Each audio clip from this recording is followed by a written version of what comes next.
Welcome to another edition of the Hail to Michigan podcast. I am your host, Ronnie Harder, and today I am joined by my two gracious co-hosts, Contown and Matt. Contown, I'm going to start with you. How are you, man? Doing good. Sitting on my porch here in Detroit, in full football mode, ready to talk about the exciting Hawaii game over the weekend. Yeah, The fireworks that were. Just kidding. absolutely. But no, it's probably the best always game that I've excited. ever seen. Always excited to talk Michigan football no matter the opponent. Anytime I can watch the game on my phone and do something else, that means that it's not a game really like I'm worried about. Yeah. If this were a Big Ten foe or just another big out of conference game, I would have been stuck to my couch, glued to the TV the entire time. But I was outside walking the dog and cooking dinner and doing whatever else while I was watching JJ just throw bombs all over Hawaii. Matt, how are you? I'm doing good. Always looking forward to previewing the next week. Just really in the swing of things now. NFL started, so it's football season. Yeah, your team tied against the Texans, didn't it? Yeah. I didn't hope wasn't going to go down that route, but hey, Damn, Rodrigo. Got still all in of our first fantasy place. kicker cut. Yep. Don't we all have Rodrigo Blankenship? Absolutely. Yep. He got cut first week. Yep. Savage. That's a shame. Colts organization is savage. Dude, we're still in first place though, so there you go. That's the mindset. That's a winner mentality right there. But no, we're gonna go ahead and talk about this Hawaii game. It was a 56-10 score. Michigan obviously came out on top. I honestly could have felt like they could have scored more, but I mean, they're just trying new things out on offense. It seems, and just trying to figure out who the starting quarterback is going to be moving forward, and that clearly is going to be JJ McCarthy. JJ had an outstanding game against Hawaii. Out of the 12 balls that he threw, 11 of them were completed, and one of them was dropped by Ronnie Bell. You can debate whether or not that was Ronnie's fault or if that was JJ's fault. Either way, he looked sharp. I mean, the ball placement was outstanding. Accuracy was great. He was showing off his arm strength. He was even, once again, showing off in the run game. He had a great command of the offense, and he looked like the better quarterback than Cade. And, he had total command of the entire offense, and the guys were responding to him. So, Content, I'm going to start with you. What'd you think about JJ, how he looked, and, what this offense is going to look like moving forward with him leading the way? Yeah, I mean, I think everyone's takeaway from that game was that JJ looked amazing. And he was really, really clean. Hard to imagine a better performance. The feeling that I left the game with was how easy it felt with him. I think a lot of times with Cade, at least this year, but at times last year as well, everything felt a little labored. It was kind of choppy, kind of a struggle. But you watch like the best offenses in the country, like the Ohio States, the Alabamas, the Ole Miss. Offense just feels easy, right?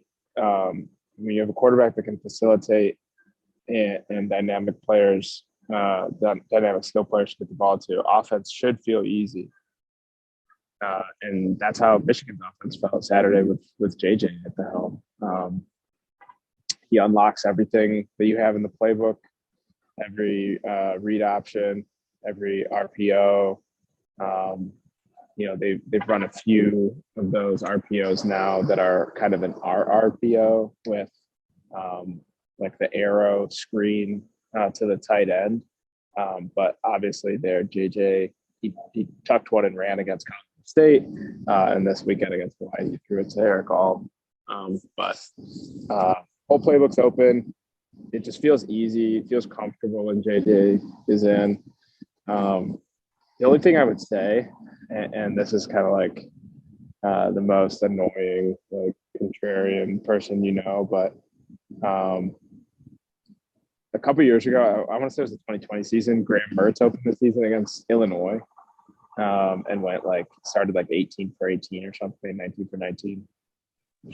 And you look at, someone posted the graphic of the most consecutive completions this in a game, and no quarterback on that list has done anything of note except for, I think, Zach Wilson was on that list too.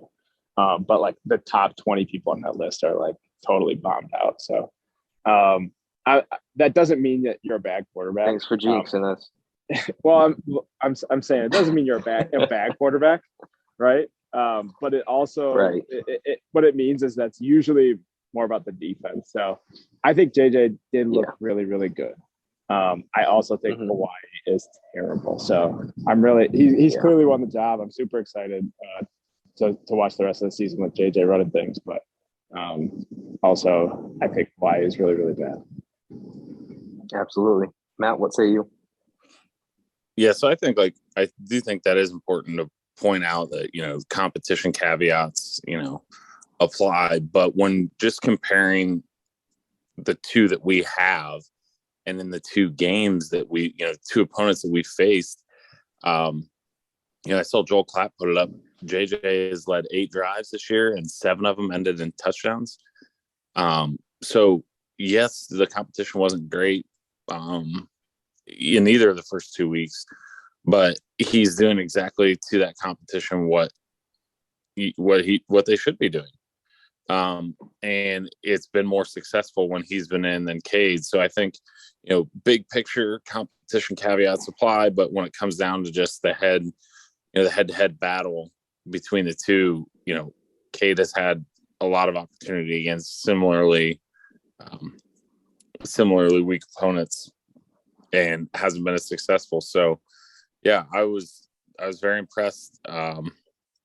Really everything's on the table with him.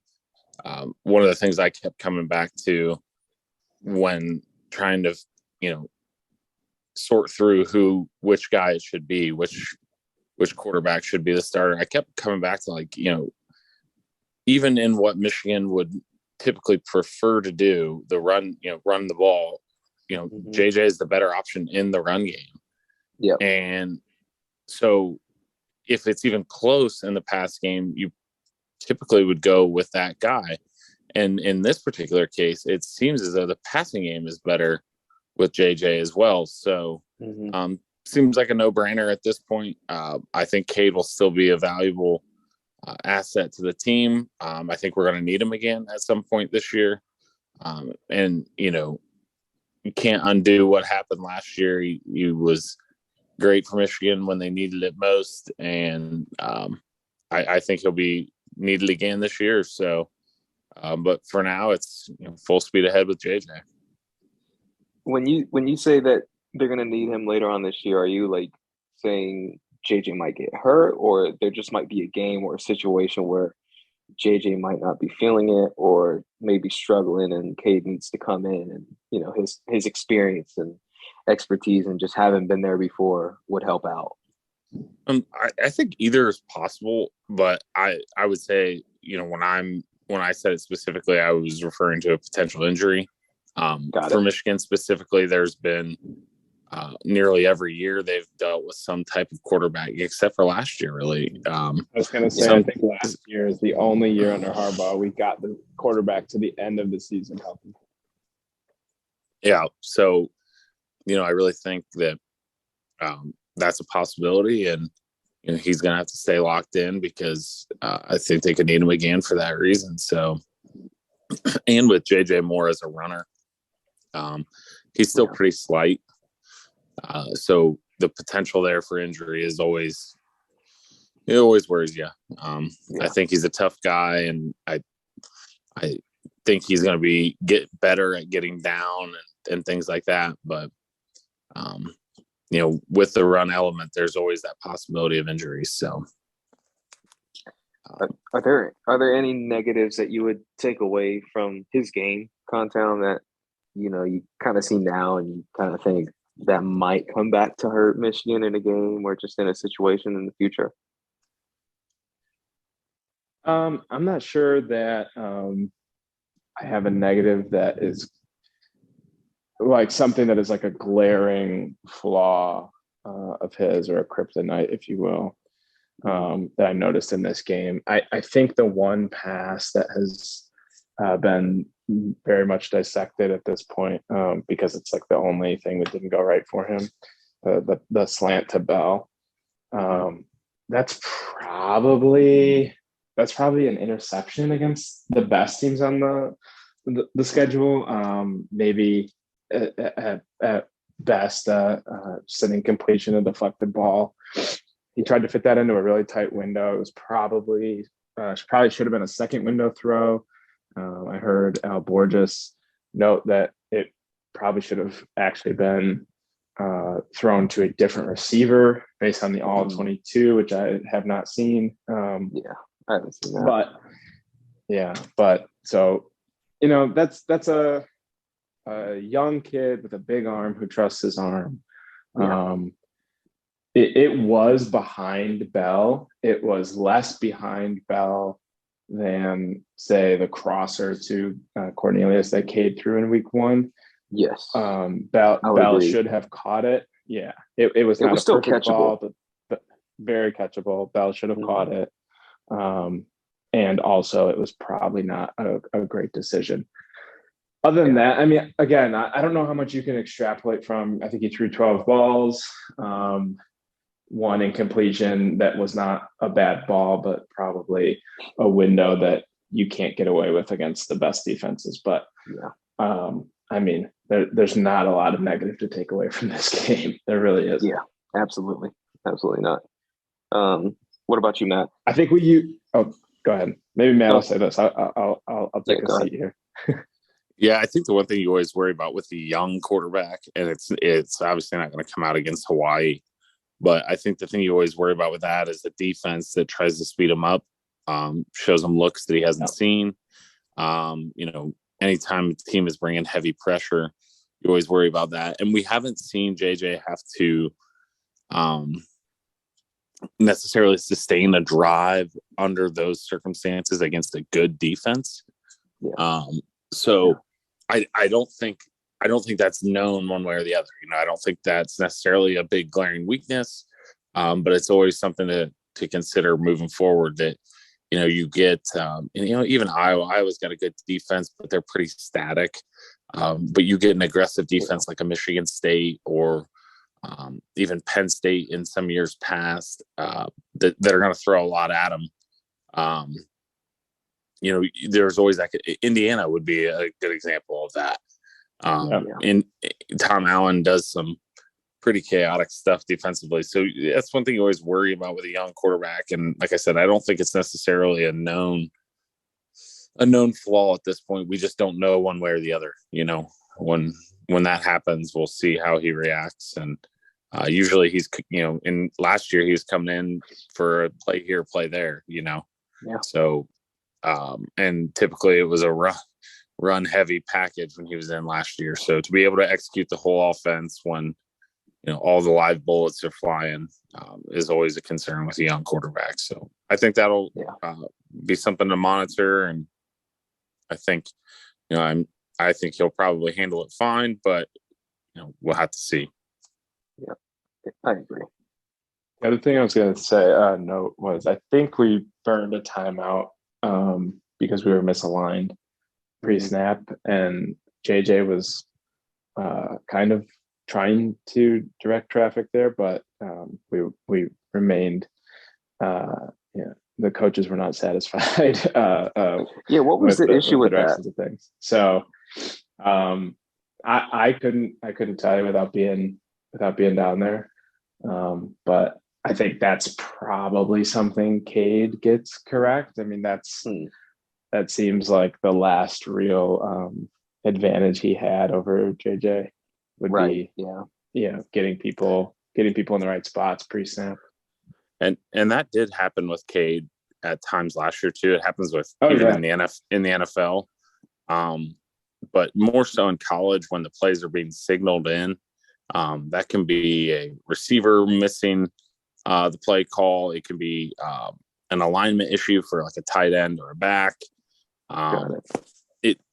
It can be any number of things that aren't necessarily the quarterback's fault, but the quarterback is kind of relied upon to kind of right those wrongs, I guess. So the cause of it could be any number of things. It happens, and it happens more frequently with young quarterbacks. But when you're subbing, the other thing is when you're subbing in and out as many guys as Michigan was, that can happen too. So I'm not sure that was on JJ. Could be any number of issues. But that's something that will probably continue to get better as they get more in the flow and the rhythm with him, running the show. Yeah. I want to say it involved Henning and whoever the other receiver was to the side. They didn't know who was supposed to be inside or outside, and who was on and who was off the line. And JJ just wasn't fixing it to the coach's satisfaction. Yeah. Got it. Yeah, I wasn't sure who that was on, but I figured it'd be on JJ. So, any last takeaways on the quarterbacks before we move on? I'll say in Cade's defense, when they originally put him out there against Hawaii, they put him out there against what looked like our third line or at best 2B. So he was kind of like the series he got to come into the game on against Hawaii was like the personnel wasn't doing him any favors, but I think the coaches kind of quickly picked up on that or just realized that they should probably give him a better look. And he got the starting O-line back out there, and it still didn't go well. So I think a bit of it is in his head at this point. And a bit of it is just there is a talent disparity. So I think it's clearly in his head. I mean, talk about the press conference from last week and what he said. I think at this point it's kind of like I don't know. It just everything that he did just did not go well whatsoever. Whether it was even just handed the ball off and they got stuff right at the line, or if it was just little checkdowns and so forth, like he struggled in every single aspect on Saturday against Hawaii. It just didn't look good. Gave Andrell almost no chance on the go route there on the sideline that got picked. It was pretty bad. Yep. Well, let's move on to the next segment of the episode and kind of talk about, maybe guys that sit out to you during the game. And we can start on defense, start on offense. It doesn't really matter what player that you choose. Personally, I thought Jamon Green stood out at the cornerback position. It seemed like Hawaii was trying to test him a little bit because I think it's pretty well known that DJ Turner has just got his side locked down. So they want to try and test Jamon out on his side and see how he would react to, a little bit of pressure from the quarterback and the wide receiver. And it didn't work out well whatsoever for Hawaii. I mean, he batted down every single ball that came towards him, or he just completely jammed the wide receiver at the line of scrimmage or just completely locked him up. He's looking like the Jamon Green of old. What year was it when he really looked good? Was it 2020, the COVID year, where he really broke out? Yeah. 2020, he had that kind of year where he always had great position and didn't make the play on the ball, but it was like, okay, next year he's going to be good. Yeah, and then he kind of struggled last year. Lost his starting job, and then he was injured, I think, for a few games as well. So that obviously didn't help out. But he's responded really well so far this year. So it was really good to see him just have a really good game against Hawaii. He had a good game against Colorado State as well. Matt, who stood out to you on either side of the ball when you did your rewatch or just even during the game while it was live? Yeah, one thing on Jamon real quick. That was one of my takeaways from the rewatch of last year was the first 6 games or so, he actually played pretty well. was in position a lot. His coverage was good, and then just wouldn't finish a play. And I forget which game. It was around the 6th game, maybe the 7th game, that he kind of had a blow up that involved an injury as well. Just didn't have a very good game, then was injured, and when he came back, he wasn't a starter anymore. So I didn't think he was actually bad last year. It wasn't great either. So, people always expect an upward trajectory all the way through, and that just isn't how it always works. So glad he's back to doing Jamon Green things. But I thought Chris Jenkins was pretty dominant. I thought it would be this year. I thought it'd be later in the year that he really became dominant, but he is just a monster inside. And, I thought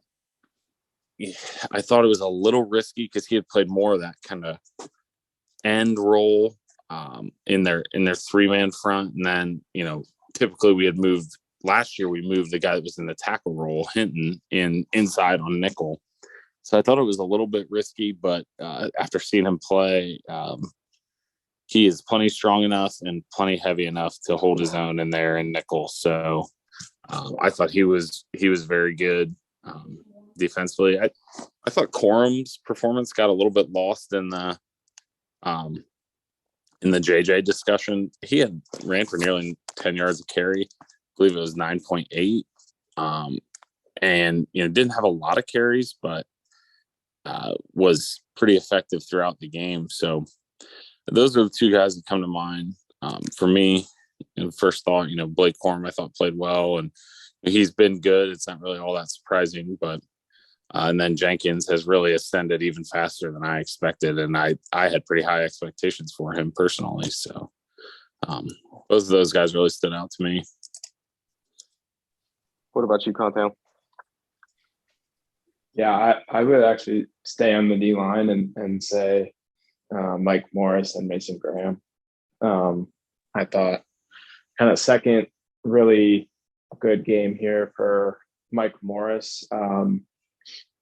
Not unexpected. He was expected to be certainly a starter and one of the leaders of this defense, one of the prominent players on this defense. But I had my own questions going into the year in terms of usage, where they would utilize him, whether it be kind of in the role we saw Jenkins playing last year, because he did come into camp, I think 20 pounds heavier, at least like 15 pounds heavier than last season, listed over 290 now.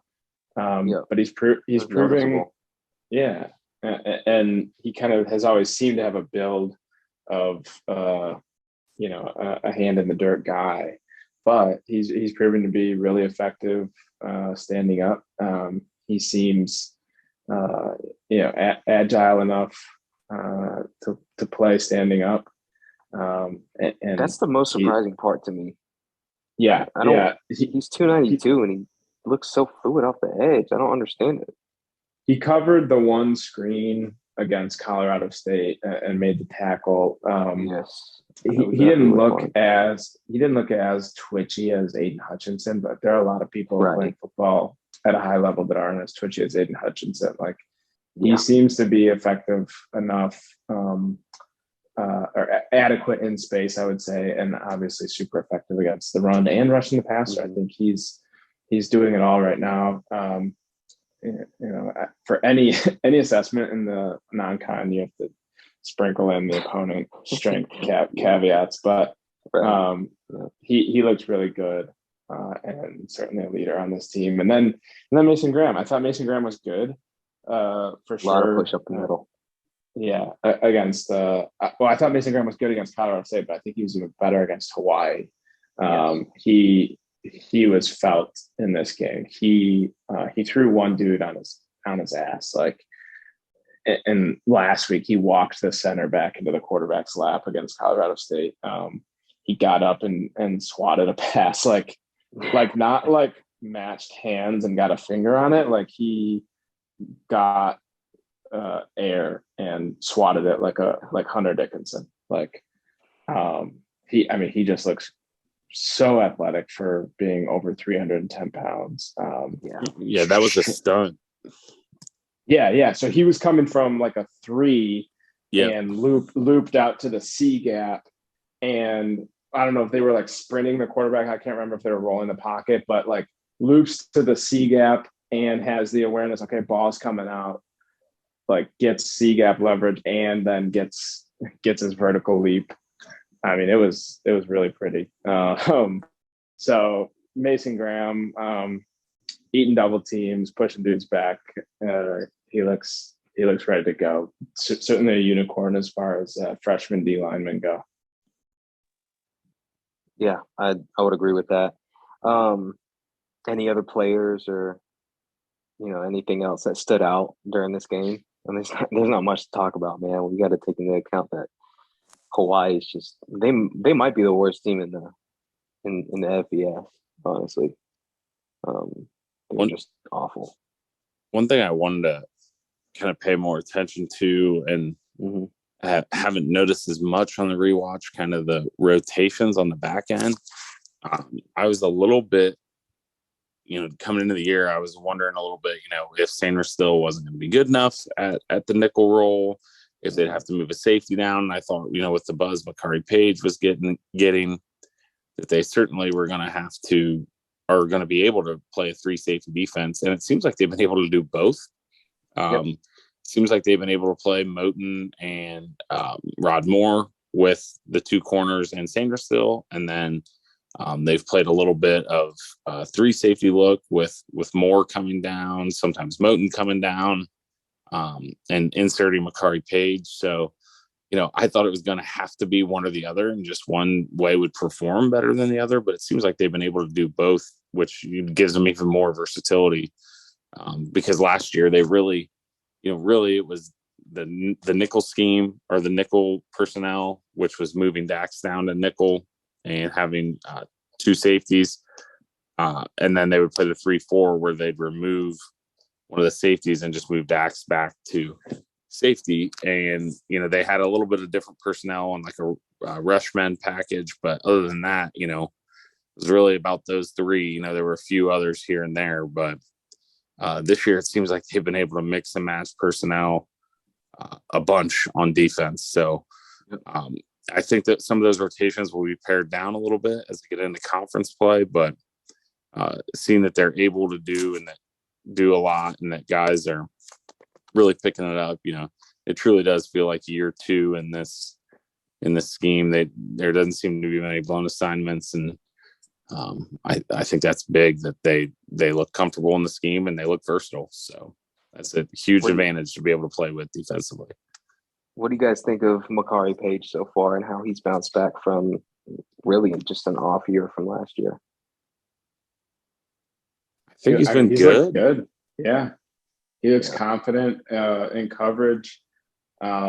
He has not had any glaring like run lane blow-ups. I think he's been playing the deep safety, but the big thing. So he obviously played right away in 2020, and his run defense was awful. Awful, yeah, it was. But he looks solid. He looks confident. It's good.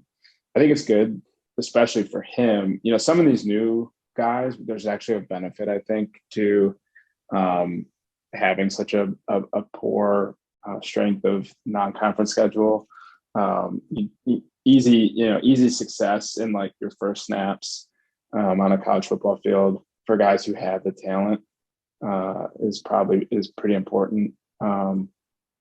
So Makari getting back out there and, not saying that doesn't mean he's going to screw up later, but, getting him back out there against some easy opponents and getting him some really good games here to start his, time as a starter at Michigan is good. So he looks confident. Looks good.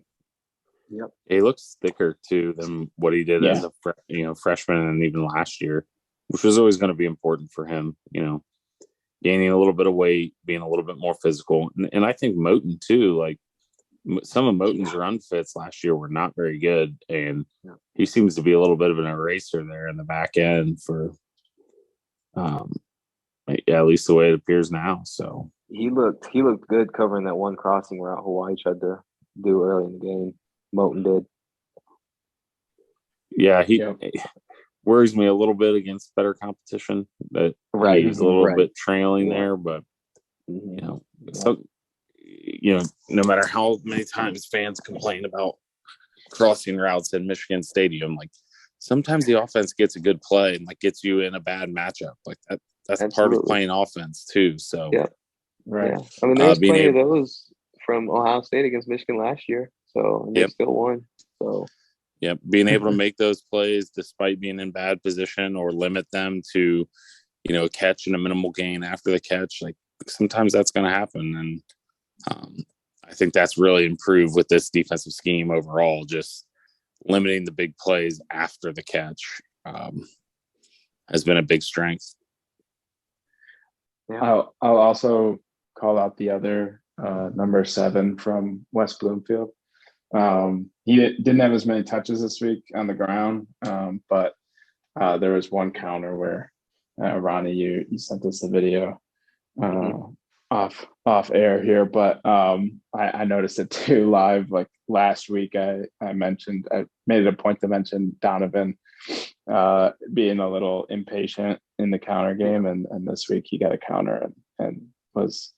I'm sure Mike Hart talked to him about it post Colorado State, but showed great patience and it was a nice chunk run. So Donovan looked good. Hopefully the ankle's okay. Yeah, Mike Hart or whoever else actually watches film on the staff probably pointed it out to him. So it could have been Clinkscale. I heard they're moving Donovan to safety.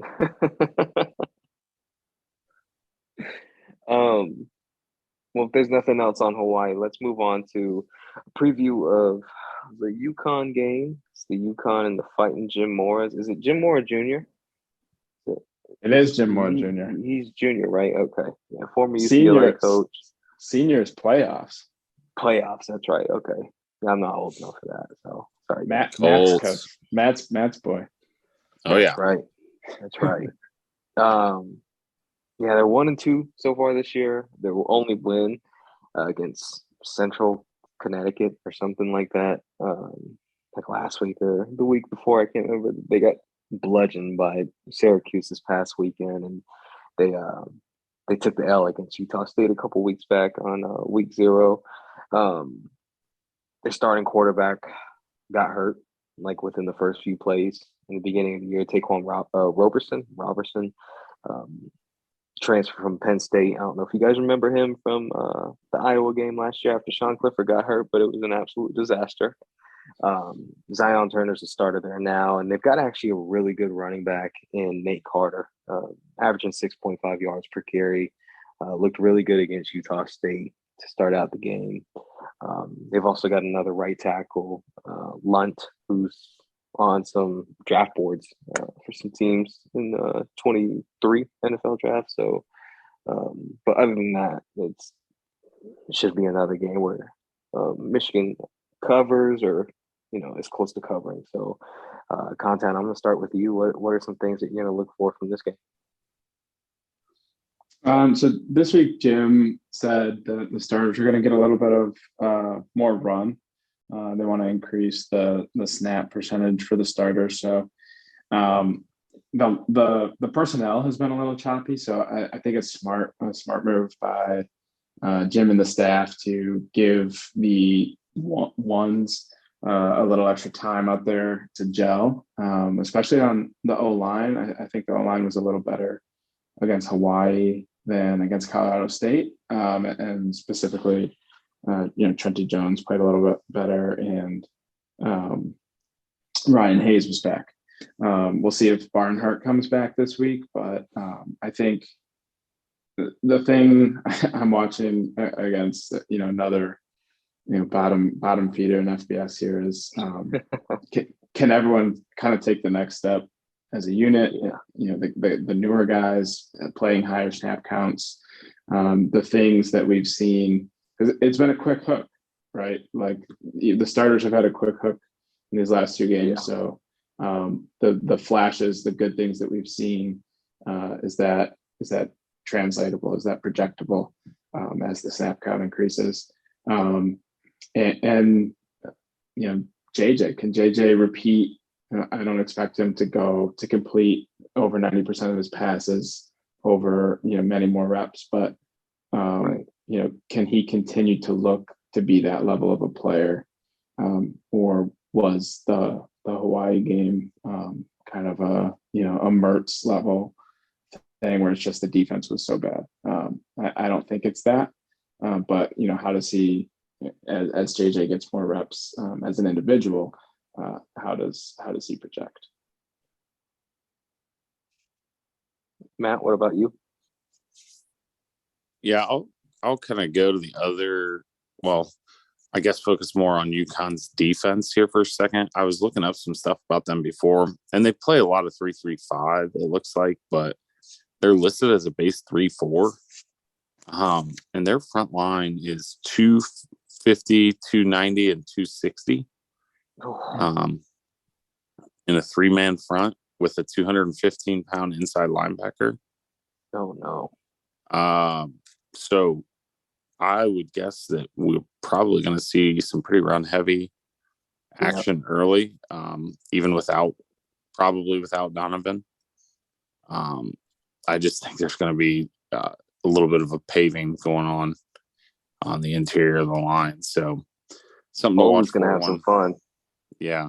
Something to watch for when Michigan has the ball. It's obviously all eyes on JJ right now, but getting the run game in a pretty good rhythm heading into conference play, I think would be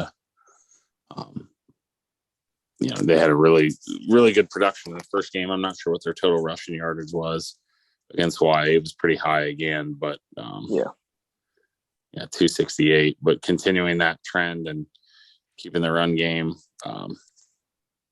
keeping it rolling would be probably something I'm going to look for pretty early in the game. Any concerns about UConn's running back, Nate Carter? I mean, I think he's a good player, potentially NFL level player, but Hawaii's running back was supposed to be pretty good too. And when you're down 21-0 in a hurry, it's pretty hard for the running back to make much of an impact. So, I think he's a good player, but just given the circumstance and what the game script likely will be, I don't know how involved he'll be. Yeah. What about UConn? Yeah, I mean, I just don't think UConn has the offensive line or the depth to really, like, an individual can't save this team. So I'm not too worried about it, especially when you consider the front is, I mean, the whole defense has looked good so far, but like the front for Michigan, the D line and the edges have looked really, really good. So I just can't work up much concern for this game. It would have been interesting maybe had the starting quarterback for UConn, Roberson, been healthy. It would have been our first like true run threat at the quarterback position from what we saw of his few snaps, and especially in the Iowa game. Penn State last year, he's not much of a passer, so it's not like it's Russell Wilson out there, but like it would have been maybe interesting to see this defense actually have a running threat at the quarterback position. But speaking of Iowa, sorry to cut you off, but apparently, just off topic, but Bruce Feldman was recently on Stuart Mandel's podcast today, in fact, and he spilled the beans on Michigan being big noon kickoff on Fox for the next 3 out of the 4 weeks, including Iowa. So it seems like he leaked a little information. So it seems like Michigan's going to be playing at 12 p.m. against Iowa in a couple weeks at Kinnick, which is a huge help, in my opinion. So wait, have I not been saying that all off season? No, I actually have not seen you say that. I have noted that multiple times that Michigan Iowa is going to be a noon kickoff. Game day will be at Clemson that week for NC State, and Iowa sucks. So don't put that Iowa sucks. Yeah, right. Anyways, back to this UConn game. If there's no other thoughts, let's get into the over-unders. and they're brought to us or brought to you by Prize Picks. They've actually got some props out for this game this week, and so we'll start with JJ McCarthy, 220 and a half passing yards over or under. Contown, I'm gonna start with you. I'll go over. I went over against Hawaii on 12 balls, even if that yard per attempt number goes down. I think he's going to throw more than 12 passes this week, just because I think, as I mentioned, Jim wants to start kind of ramping up the snap count for the starters. Certainly don't think he'll play the whole game, but I think if he throws 18 or 20 passes, I think he'll hit 220. What's the number? 220? 220.5. Yeah. I think he'll hit 221. Easy. Yeah, I mean, Roman Wilson is averaging like 40 yards a touch right now. I think that's only to get to 221. You only need a couple big plays here and there with a average day the rest of the way. So yeah, I'll say early over. Season stats are fun to look at. Michigan's defense ranks 12th in the nation in points allowed per game, and it's 8.5 points allowed per game. I found that to be funny. It was a stat that I saw earlier this week. Matt, what about you? 220.5 yards over or under for JJ? Over. Contown said every reason why. Yeah, I agree with that wholeheartedly. Let's move over to the run game. Blake Corum, over or under 92.5 yards? Over. Donovan's out. I mentioned the smaller defensive line for UConn, getting the run game going. Over. What about UConn? Yeah, over. Corum hasn't gone over 100 yards in a game yet, correct? First two games. Right. Oh, okay, yeah, first two games. Yeah, I thought you just meant in his career. I was like, sorry. Our two games this year, Corum has not eclipsed 100. So Matt said the real reasons, but I also think Corum just needs a 100-yard game. I think they'll feed him a little bit. All right, I agree. I think it'll be over. Let's move on to JJ. Over or under 25.5 rushing yards? Con? I'll go under. Under. Okay. Yeah, I think, what do you have, 16 against Hawaii? Just a 1 for 16? Something small. Yeah, so I think maybe same thing this week. He gets maybe one call where he gets to pull it. I don't think it'll be any, I certainly don't think there'll be any QB power run calls.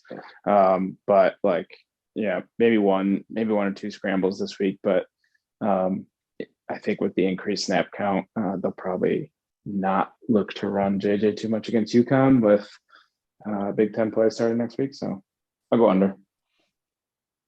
Matt? Same, under for those reasons. I just don't think they're going to. Unfortunately, now that JJ's the starter, they're probably going to have to be a little bit more conservative with their run-heavy package, option package with him. Obviously, you don't just put him in there and take that out of the game because that's one of his big strengths. But I think it'll be under this week. All right. And then our last prop. Oh, by the way, I disagree with you both. I think it'll be over, but just by a little bit.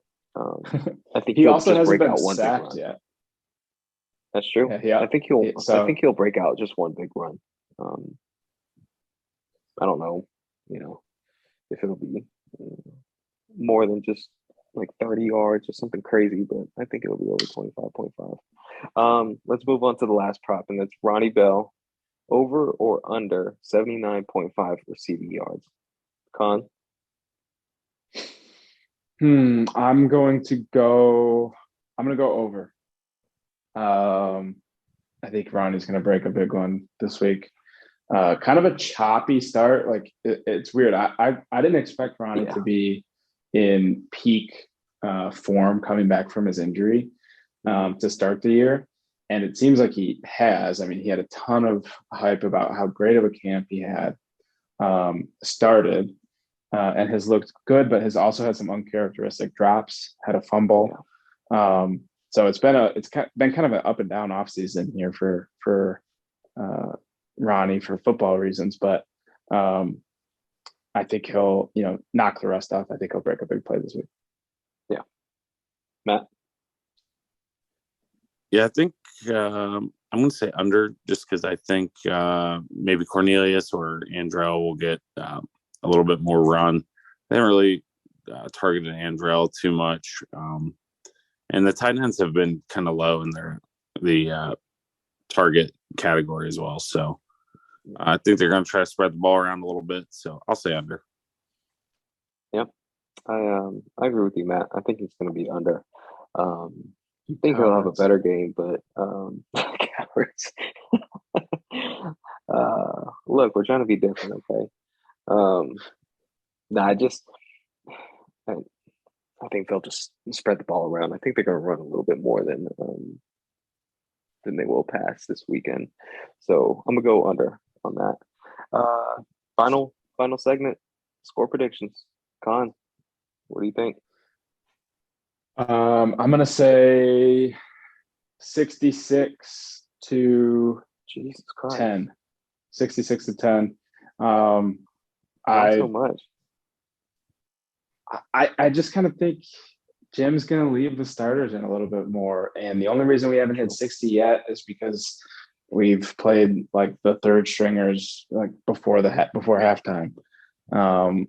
So I don't know. I think I've honestly expected more fireworks than have happened to this point. When the starters were in, everything has looked really good, but I think we've really used this as a preseason to get the younger guys reps, to get guys who aren't going to be playing against Michigan State and Ohio State in.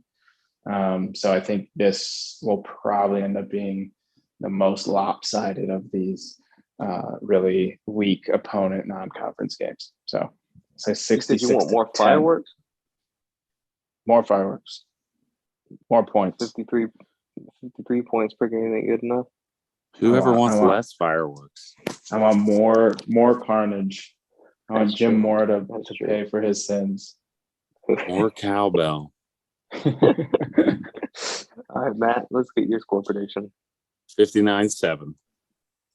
So they're not going to get 60 just because Contown said they would. Oh, that's a good one. The only bet I didn't cash in on last weekend was the over on Michigan, 62 points. Oh, damn. I said 66 was too much, but my score prediction is 63 to 10. So it's not 66, but it's up there. I think they're just gonna run and do whatever else all over the field against UConn. Poor damn Jake Moody, man. Yeah, I know, man. He's not getting too many opportunities. All these touchdowns, and he just has to sit over there by himself. Same with Robbins. Yep, and they just got to talk about each other's mustaches the whole time. Hey, Moody. Now that JJ's in, Moody's not kicking. But against Colorado State, what do they have? 3 field goals? Oh, that's true. But that's what I'm saying. Poor damn Jake Moody. Like this, he was pulling for Cade now. Yeah, it's true. It's true. Well, the less we see Brad Robbins, the better I'll feel about how the season's going. So I will say that.